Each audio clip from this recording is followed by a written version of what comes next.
सूबे में मिशन 23 को लेकर सरगर्मियां तेज हो गई हैं। चुनावी होमवर्क में बीजेपी जुट चुकी है, लेकिन इस बार मिशन 23 जीतने बीजेपी ने रणनीति बदली है। आगामी विधानसभा चुनाव में यूपी की राह पर बीजेपी मैदान में उतरने वाली है। जी हां, एमपी बीजेपी यूपी चुनाव में अपनाए फॉर्मूले को इस्तेमाल करने जा रही है। बीजेपी बूथ स्तर पर मंदिर, मस्जिद, गुरुद्वारा, चर्च से जुड़ी हर बारीक सूचना अपने डेटा बैंक में ला रही है। इसके लिए बाकायदा पार्टी ने सांसद और विधायकों को जिम्मेदारी सौंपी है। ये जानकारी सरल ऐप के जरिए जुटाई जा रही है, लेकिन क्या है सरल ऐप, ये जानना जरूरी है। बीजेपी ने संगठन को बूथ स्तर पर मजबूत करने के लिए सरल ऐप बनाया। इस ऐप में सभी विधायकों को उनके विधानसभा क्षेत्र के 10 ऐसे बूथ की जानकारी देनी है जो कमजोर हैं या पिछले विधानसभा चुनाव में हार गए थे। धार्मिक स्थलों की जानकारी जुटाने के बाद उनके संचालकों और उनसे जुड़ी प्रभावशाली पदाधिकारियों को पार्टी से जोड़ा जाएगा। जिन धार्मिक स्थलों के प्रति लोगों में ज्यादा आस्था है, वहां बीजेपी आयोजन करेगी। जातिगत वोटर्स को साधने के लिए सामाजिक संगठनों में पैठ बनाई जाएगी। पार्टी के आयोजन में महत्व दिया जाएगा। सभी वर्गों के धार्मिक आयोजन में पार्टी के नेता शामिल होंगे। वो कार्यकर्ताओं से रिलेटेड है। वहां हमारी पोलिंग की जानकारी में सिर्फ आप इसको मंदिर मस्जिद न करें, वहां जानकारी ए से लेके जेड तक की आ रही है। इधर बीजेपी की कवायद पर सियासत शुरू हो गई है। कांग्रेस ने बीजेपी पर हमला बोला है। कहा कि बीजेपी कुछ भी कर ले, लेकिन जनता मिशन 23 में कांग्रेस को आशीर्वाद देगी। ये जो गणनाएं हो रही हैं, ये वोटों को गणने की राजनीति का एक हिस्सा है। इसमें उनका धर्म से कोई लेना देना नहीं है। लेकिन अब लोग भारतीय जनता पार्टी की नीति और नीयत दोनों को जान रहे हैं। माननीय कमलनाथ जी के नेतृत्व में इस प्रदेश की जनता कांग्रेस की सरकार बनाएगी और इन तमाम झूठे लोगों को आईना दिखा देगी कि अब हमारा आप में विश्वास नहीं है। गौर हो कि साल 2018 में भाजपा को कुछ सीटों पर नुकसान उठाना पड़ा था। ऐसे में बीजेपी साल 2023 की विधानसभा चुनाव में कोई रिस्क लेना नहीं चाहती। बीजेपी ने अभी से कमजोर बूथों पर फोकस शुरू कर दिया है। अब बड़ा सवाल ये कि मिशन 23 में सरल ऐप पार्टी की रणनीति को कितना सरल बनाता है। सवाल ये भी, यूपी फॉर्मूला मिशन 23 की फतह में कितना कारगर साबित होगा। Bureau report, IND 24।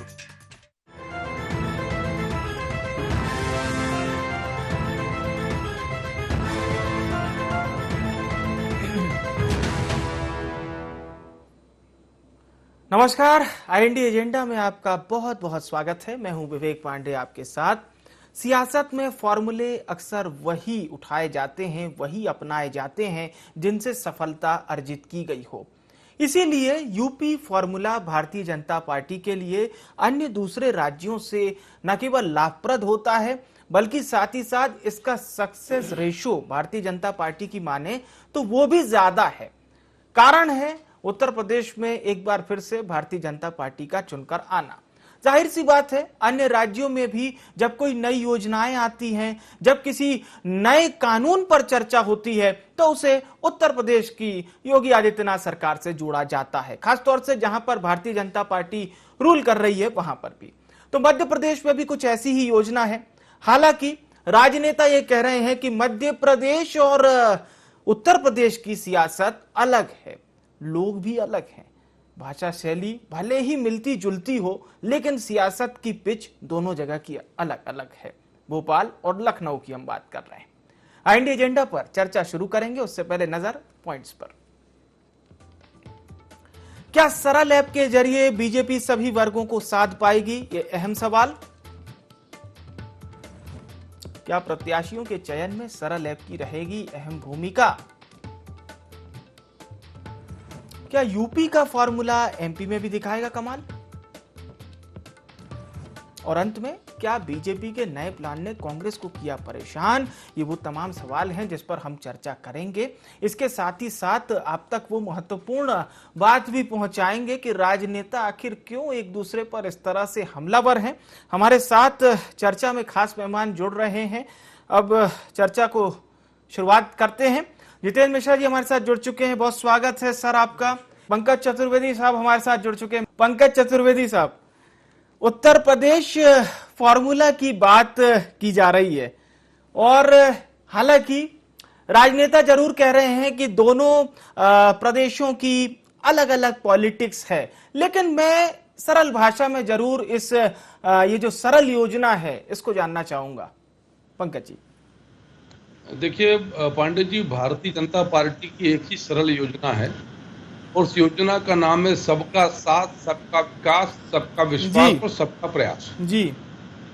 और इस सरल योजना के तहत भारतीय जनता पार्टी 3 बिंदुओं पर काम करती है। पहला बिंदु विकास, दूसरा बिंदु विकास और तीसरा बिंदु विकास। जी। एक सरल सी योजना भारतीय जनता पार्टी जी और इसी सरल योजना के आधार पर भारतीय जनता पार्टी ने बहुत सरलता के साथ देश प्रदेश में जनता जनार्दन के मनों में अपना स्थान प्राप्त किया है।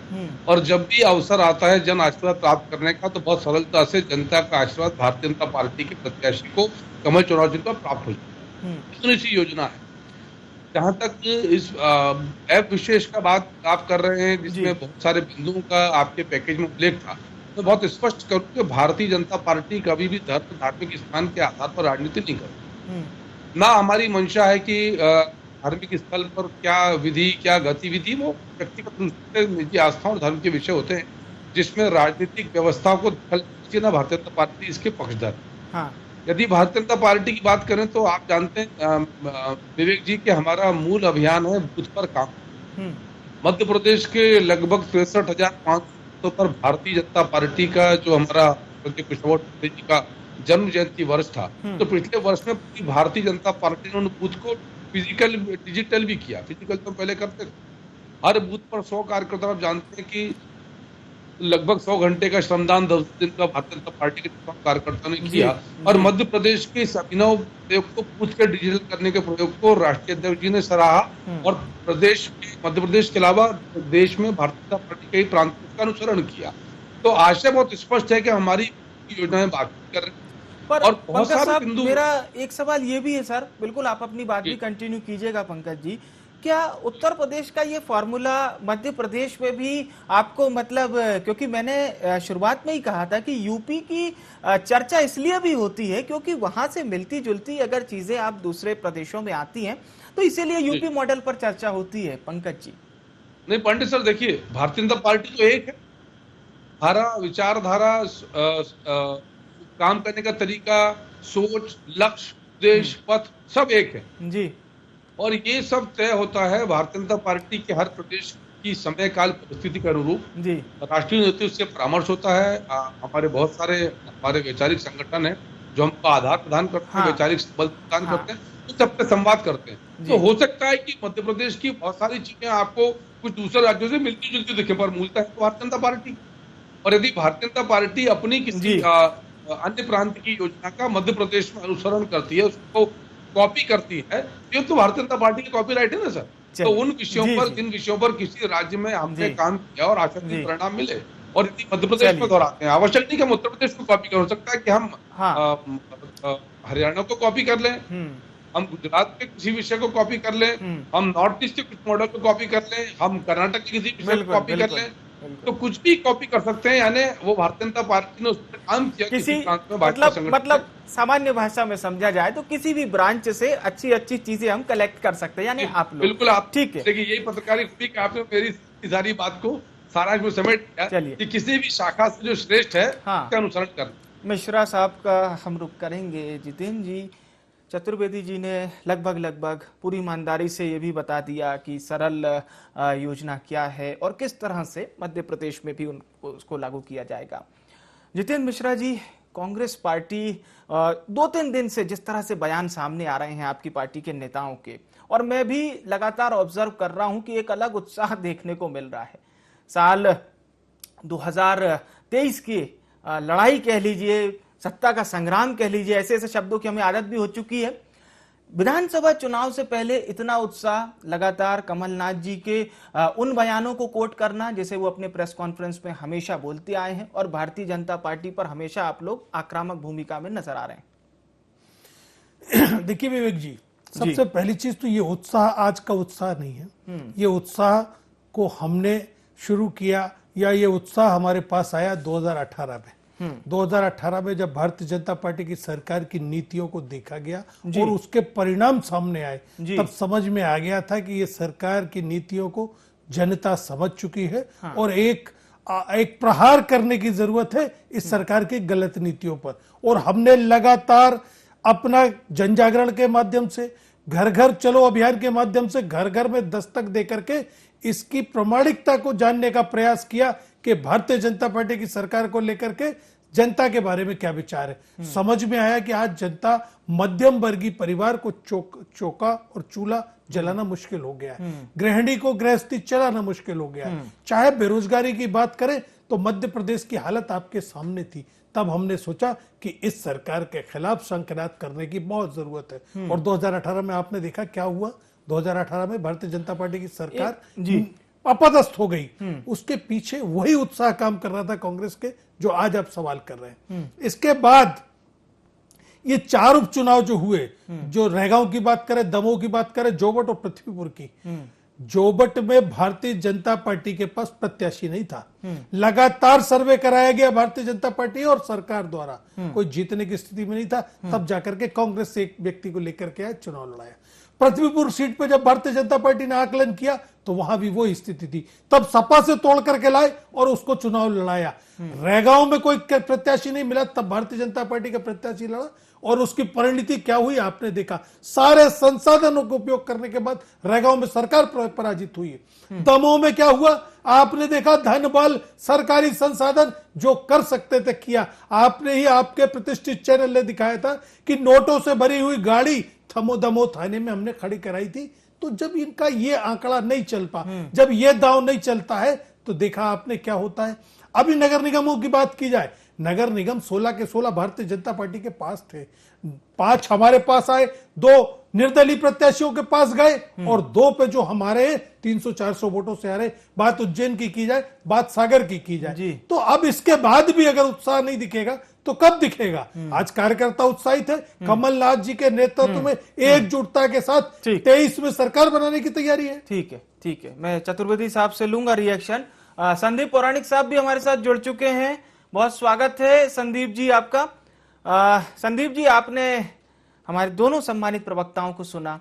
महत्वपूर्ण सवाल यही है संदीप जी, क्योंकि जब जनता के बीच में दोनों ही पार्टी के बड़े नेता जाएंगे, कार्यकर्ता जाएंगे, तो जाहिर सी बात है अपनी अपनी भूमिका भी बतानी होगी। जैसे कांग्रेस पार्टी एलिगेशंस भी लगा रही है, लेकिन साथ ही साथ कांग्रेस पार्टी ये भी बता रही है कि हम जब सत्ता में आए थे तो हमने क्या कुछ किया।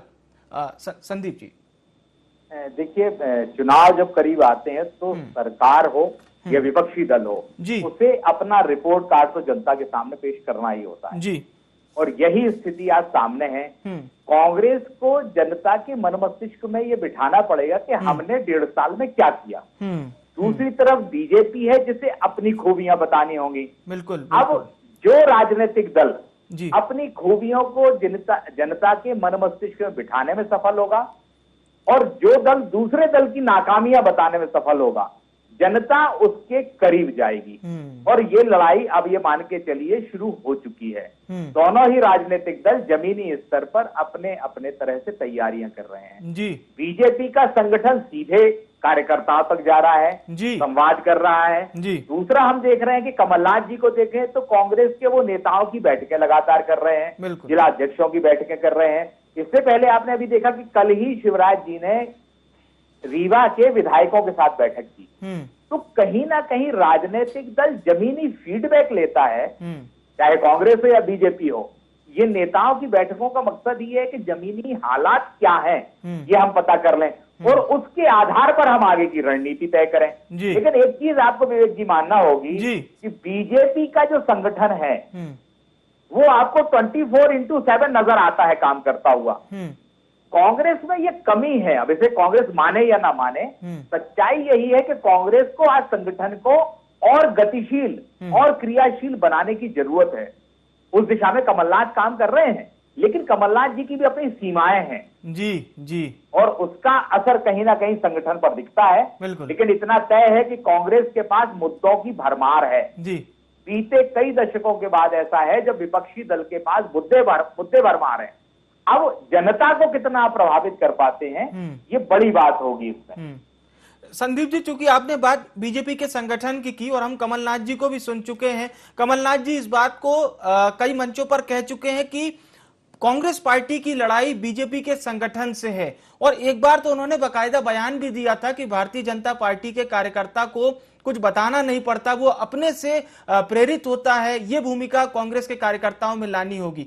इस पर भारतीय जनता पार्टी के बीजेपी के जो प्रदेश अध्यक्ष हैं वीडी शर्मा जी, उन्होंने भी कमलनाथ जी की तारीफ की थी। लेकिन मैं ये बात इसलिए कह रहा हूं कि क्या कांग्रेस आपको उसी तरह से जमीन में दिखाई दे रही है जिस तरह से कांग्रेस पार्टी के तमाम प्रवक्ताओं के बयान सामने आ रहे हैं?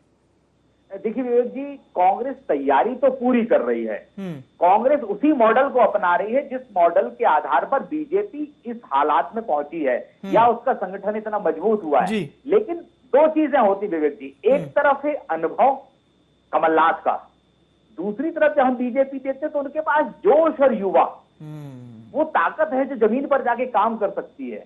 तो कहीं ना कहीं ये कमजोरी जो कांग्रेस की है, मैं ये नहीं कहता कि कांग्रेस काम नहीं कर रही है, लेकिन कांग्रेस के बीच बुजुर्ग नेताओं या यूं कहें अनुभवी नेताओं और युवा के बीच वो तालमेल कम दिखता है, जिसकी आज किसी भी राजनीतिक दल को जरूरत है। बीजेपी में आप देखिए ना कि बीजेपी में संगठन एकदम युवा है, 50 और 55 साल तक मैक्सिमम पदाधिकारी उनके उस एज ग्रुप के हैं, तो वो सक्रिय हैं। कांग्रेस में ये कहीं ना कहीं कमी है। जैसे जितेंद्र मिश्रा जी जैसे लोग हैं, ऐसी संख्या में बड़ी तादाद में जिलाध्यक्षों को आपको नियुक्त करने की जरूरत है, संगठन के पदाधिकारियों को नियुक्त करने की जरूरत है, जो ज्यादा समय दौड़ सके, भाग सके। अनुभव है आपके पास, बिल्कुल, लेकिन वो जोश और जज्बा भी मुझे लगता है कि जरूरत है वर्तमान दौर में। बिल्कुल, आपने बहुत मुख्य बात की है। जितेंद्र जी से भी हम रिएक्शन लेंगे कि क्या जितेंद्र जी जैसे चेहरे साल 2023 के चुनाव में दिखाई देंगे कांग्रेस पार्टी की ओर से। चतुर्वेदी साहब, मिश्रा जी का यह कहना है कि प्रशासन शासन के दम पर जिस तरह से भारतीय जनता पार्टी ने चुनाव लड़े, उनका यह कहना है कि कांग्रेस पार्टी को जो वोट मिला वो पूरी तरह से फेयर है। और सिर्फ मिश्रा जी नहीं, कांग्रेस पार्टी के तमाम नेता इस बात को दोहराते हैं। आपका रिएक्शन सर?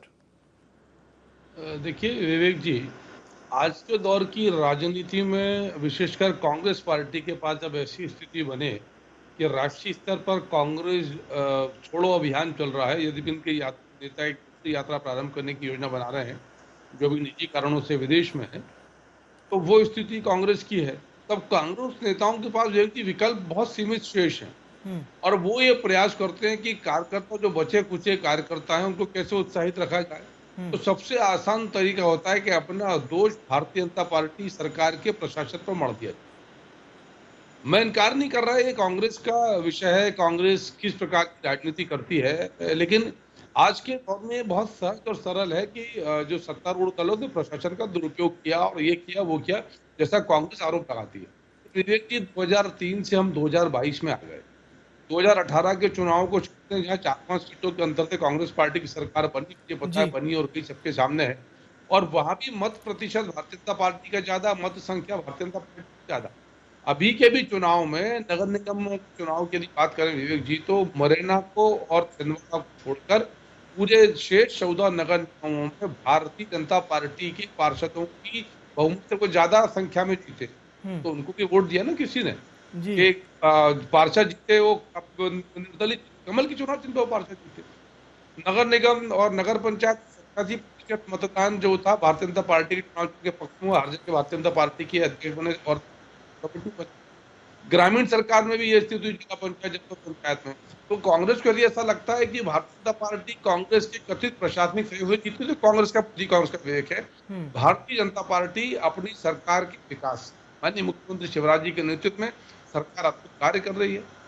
प्रदेश अध्यक्ष वीडी शर्मा जी के नेतृत्व में संगठन के कार्य पूरा भाजपा का परिवार जमकर मेहनत करता है। जैसा रानी जी ने कहा कि 24 घंटे, अभी मुझसे कहा जाए कि मुझे अगले इस मिशन पर निकलना है तो मैं उसको सेकंड थॉट दूंगा ही नहीं, तुरंत तैयार के बताइए कहाँ जाना।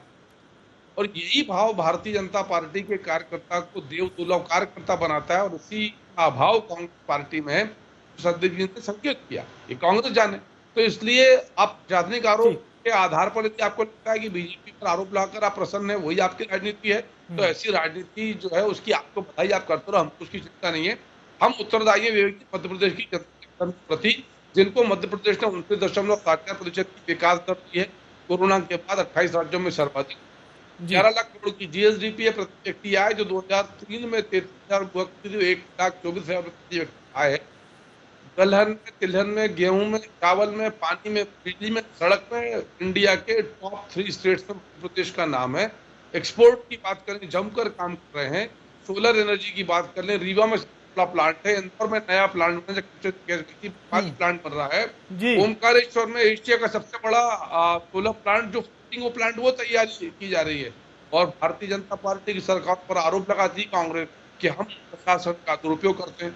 हम विकास जी सिर्फ लक्ष्य केंद्रित करते हैं कि क्या जो सर्वश्रेष्ठ कार्य के हैं उनको और क्या श्रेष्ठ कर सकते हैं जी, क्या सुधार कर सकते हैं, कौन सा नव उन्नयन उसमें करें जिससे हम आगे जाएं, जनता के मन में जगह बना पाए। जी जितेंद्र जी, जो बात पंकज चतुर्वेदी जी ने कही है, उन्होंने ये बताया कि बीजेपी को किस तरह से वोट मिल रहा है, लेकिन मैं संदीप जी ने जो बात कही कि क्या युवा प्रत्याशियों को मौका देगी कांग्रेस, क्योंकि संदीप जी ने एक लाइन में पूरा डिफाइन कर दिया कि कांग्रेस कहां फिलहाल मात खाती हुई दिखाई दे रही है। नहीं, देखिए संदीप जी का अनुभव है, संदीप जी के पास पत्रकारिता का बहुत लंबा समय हुआ है।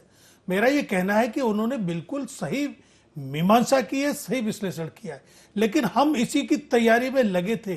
आपने देखा कि हमारी जो कैबिनेट बैठी, पूरा का पूरा मंत्रिमंडल, युवाओं का मंत्रिमंडल आपने देखा, ये उसी दिशा में प्रयास था कि अनुभव के साथ युवा जोश भी शामिल हो। अभी आपने मेरी बात की, मैं आज मध्यम वर्गीय परिवार से हूं। आज मैं अगर इस प्रदेश की मुख्य धारा में बैठा हूं तो निश्चित तौर पर कहीं ना कहीं नेतृत्व का विश्वास है, और नेतृत्व ने मेरे ऊपर विश्वास किया है, जिसकी वजह से मैं बैठा हूं। एक चीज, दूसरी चीज, पंकज जी विद्वान प्रवक्ता हैं, पंकज जी आंकड़ों की बात कर रहे थे, मैं आंकड़ों की बात नहीं करूंगा, मैं तो सीधी बात ये करूंगा कि आपने कितना भी विकास कागजों पर दिखाया हो, आज ये बताइए आप महाकालेश्वर और महेश्वर और ओमकारेश्वर में सारी चीजें कर रहे हैं। मध्य प्रदेश में शिवराज सिंह जी की पहली घोषणा थी कि मध्य प्रदेश में स्किल पार्क बनाया जाएगा। आज शिवराज सिंह जी के चुनाव का समय आ गया, अपने हिसाब किताब देने का समय आ गया, लेकिन स्किल पार्क का निर्माण नहीं हो पाया। ऐसी कौन सी योजना है जो धरातल पे, हमने जो 15 महीने काम किया हम वो बता रहे, हमको वोट जो मिल रहे हैं हमारे 15 महीने के कार्यकाल के लिए मिल रहे हैं। आज ये बताइए 21,000 से कन्याओं के विवाह की राशि को 51,000 करना कोई गुनाह नहीं था, जनता ने उसका प्रतिशत दिया। आज महाकालेश्वर मंदिर के जीर्णोद्धार के लिए 300 करोड़ रुपए देना कोई गुनाह नहीं था, जनता ने उसका प्रतिशत दिया। आज वृद्धावस्था हो, आंगनबाड़ी की कार्यकर्ता हो या विधवा पेंशन हो, यदि उसको डबल किया गया तो निश्चित तौर पर प्रदेश में जरूरत थी। देखिए खाली कहने से कुछ नहीं होगा, आपको दिखाना पड़ेगा। आपने देखा शुद्ध के लिए युद्ध चलाया, माफियाओं की कमर तोड़ के रख दी उस सरकार ने, उसका परिणाम मिला। भूमाफियाओं के खिलाफ आपने देखा कितना बड़ा अभियान चला, उसका प्रतिशत मिला। इसलिए हम उत्साहित है, इसलिए हमें वोट मिल रहा है। रहा सवाल पौराणिक जी की बात का, मध्य प्रदेश में युवाओं की फौज खड़ी है और बूथ स्तर पर जो हमारा मंडलम सेक्टर बना है उसमें युवाओं को मौका दिया गया है। और ये जो नगर निगम के परिणाम, जिला पंचायत, जनपद पंचायत के परिणाम, ये उसी युवा के कंधे पर भरोसा करने का परिणाम है जो आपने देखा। ठीक है, पंकज चतुर्वेदी जी, आप कुछ रिएक्शन देना चाहेंगे जितेंद्र मिश्रा जी की बात पर? कहा विवेक जी कि कोई सार्थक सकारात्मक काम यदि कांग्रेस ने किया होता तो 2003 से लगातार ये दुर्दशा कांग्रेस पार्टी की इस मध्य प्रदेश में नहीं थी। 2014 के बाद से देश में स्थिति, विवेक जी के 49 चुनाव हुए पूरे देश में, फिरोज गांधी जी के परिवार के नेतृत्व में 39 चुनाव हार गए, यानी 20% सिर्फ ये जीत पाए पूरे देश के सारे चुनाव की बता रहा हूँ, प्रतिशत में आपके साथ बात कर रहा हूँ। और आंकड़े सच बोलते हैं, घर के मेरे और आपके आंकड़े नहीं है, जितेंद्र जी के, पौराणिक जी के फैक्ट्स नहीं है, ये फैक्ट्स एंड फिगर्स सबके सामने है। तो ये स्थिति कांग्रेस पार्टी की है। और किनके तो दम पर बात करी, कौन से युवा थे, सब अपने घर परिवार के लोग। चलिए आंकड़ों पे आपने बात की है, बिल्कुल सर, समय निकलता चला जा रहा है। पौराणिक साहब, एक अंतिम रिएक्शन सर आपका। आप ये मान के चलिए कि चाहे कांग्रेस हो या बीजेपी, इसे अपना रिपोर्ट कार्ड जनता के सामने पेश करना होगा, और जिसका रिपोर्ट कार्ड वजनदार होगा, मजबूत होगा और जनता उससे कन्विंस हो जाएगी, वही चुनाव जीतेगा। अब ये दौर है रिपोर्ट कार्ड रखने का जनता के सामने का। बहुत बहुत धन्यवाद आप सभी सम्मानित जनों का हमारे साथ कार्यक्रम में शामिल होने के लिए। तो जो बात संदीप पौराणिक जी ने कही कि जो जनता के बीच में जाएगा और अपना रिपोर्ट कार्ड कितनी मजबूती के साथ रखेगा और फिर जनता किस पर विश्वास करती है ये भविष्य बताएगा। लेकिन जाहिर सी बात है चुनाव के पहले जनता भी अपने मन में नेता को चुनने यानी कि किस नेता को उसे चुनना है पहले से डिसाइड कर लेती है। फिलहाल दोनों पार्टी अपने अपने समीकरण बनाने में मैदान में लगी हुई है। आईएनडी एजेंडा में इतना ही। मुझे आने विवेक को दीजिए इजाजत। नमस्कार।